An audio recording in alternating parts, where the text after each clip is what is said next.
ये तो सब जानते ही हैं। आप सुनिए, तो पूछा गया कि औरतें मजार पर जाती हैं तो उनको कितना सवाब मिलता है।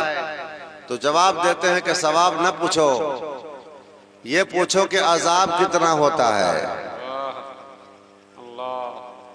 सवाब न पूछो, ये पूछो कि अजाब कितना होता है, गुनाह कितना होता है।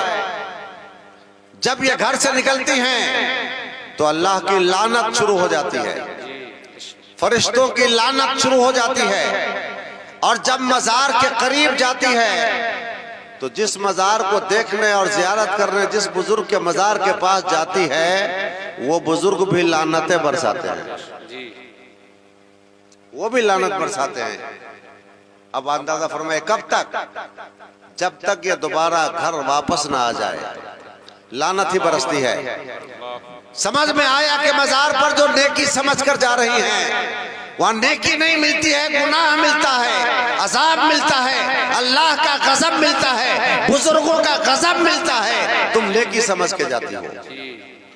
और सुनिए, मिन्नतें मानती हैं ये, या गदा अली बाबा मेरा बेटा ठीक हो जाए, मेरा शौहर बीमार है अच्छा हो जाए, या मेरा बेटा परदेश गया है खैरियत से वापस आ जाए, या मेरी बेटी बीमार है तंदुरुस्त हो जाए तो गदा अली बाबा आपके मजार पे खसी चढ़ाऊंगी। सुनो मेरी माँ बहनो, बातें मत करो, तुम्हारे लिए गुफ्तगू कर रहा हूँ। तुम बहुत ज्यादा मन्नतें मानती हो। खसी ले जाऊंगी बाबा, गदा अली बाबा आपके मजार पे खसी चढ़ाऊंगी। यहाँ बड़े बड़े उलमा मुफ्तियाने कराम बैठे हैं और मैंने किताब भी लिखी है उसके ऊपर, किताब में फतवा भी मैंने डाला है। आपको चाहिए कि वो किताब लेके जाइएगा।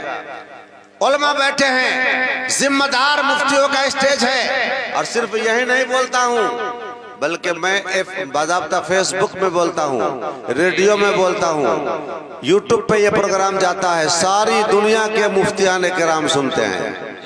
समझ रहे हैं ना?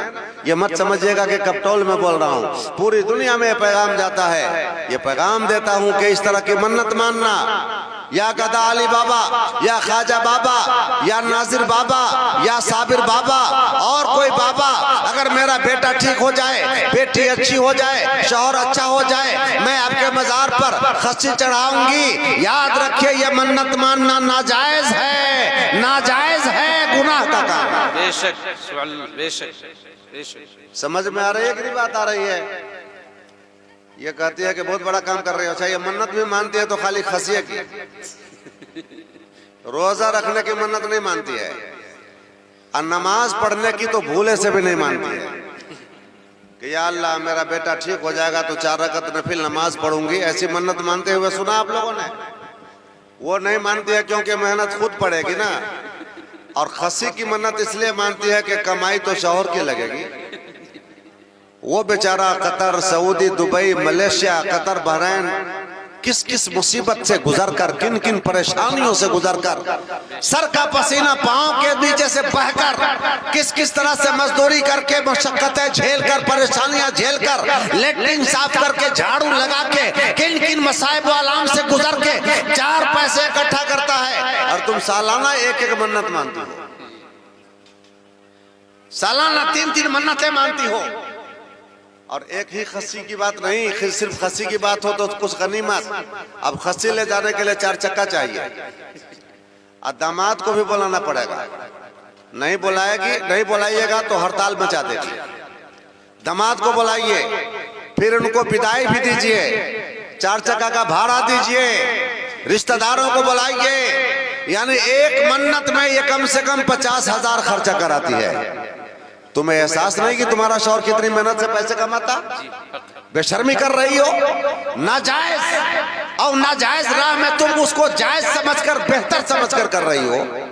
तो ऐ मेरी माँ बहनों, ध्यान से सुनो, कल न कहना कि मुझे मालूम न था। जब खुदा के यहाँ तेरी पकड़ होगी, जब तुम्हारे ऊपर कोड़े बरसेंगे, तो तुम ये भी नहीं कह पाओगी कि हमें मालूम नहीं था। उस मौके पर तुम्हारा गरीबान पकड़ लिया जाएगा और तुम्हें खामोश कर दिया जाएगा कि नहीं, तुम्हें जलसे में मसला बताया गया था, तुम्हारे पास कोई उज़्र न रहेगा।